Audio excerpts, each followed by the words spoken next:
Welcome and thank you for listening to today's episode of Medical Device Global Market Access by Pure Global. Your host here. Today we are focusing on a critical update from the United States Food and Drug Administration, or FDA. On August 3, 2026, the FDA's Center for Devices and Radiological Health, known as CDRH, issued its final guidance titled Content of Human Factors Information in Medical Device Marketing Submissions. This document is not just another piece of regulatory paperwork. It represents a significant step in the FDA's ongoing effort to ensure that medical devices are not only clinically effective, but also safe and easy to use for their intended users in their intended environments.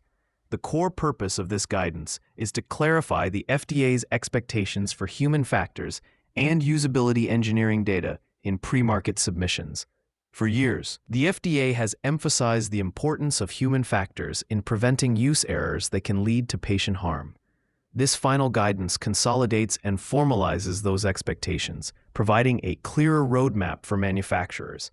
It specifies the type, level, and documentation of human factors analysis and testing that should be included in submissions such as 510(k)s, pre-market approval applications, PMAs, de novo classification requests, and investigational device exemption (IDE) applications.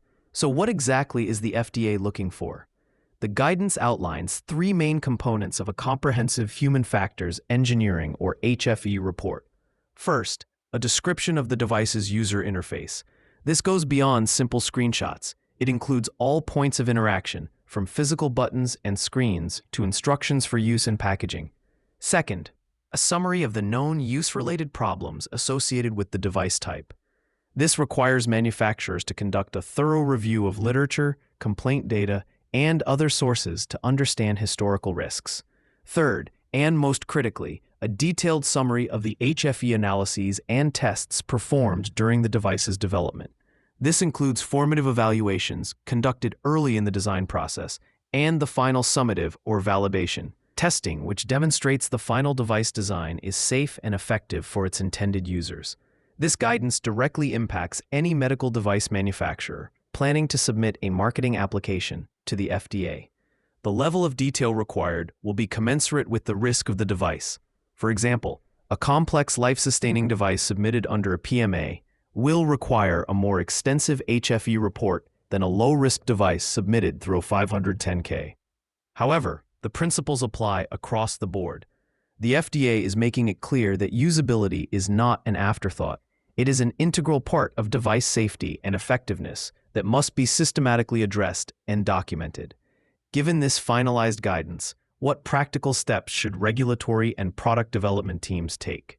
First, we recommend conducting a thorough gap analysis of your current HFE standard operating procedures against the new guidance. Identify where your processes may fall short and create a plan to update them. Second, ensure that HFE activities are integrated from the very beginning of the product development lifecycle. Retrofitting human factors considerations late in the game is costly, time-consuming, and often ineffective. Early formative testing can identify and mitigate use-related risks before the design is locked.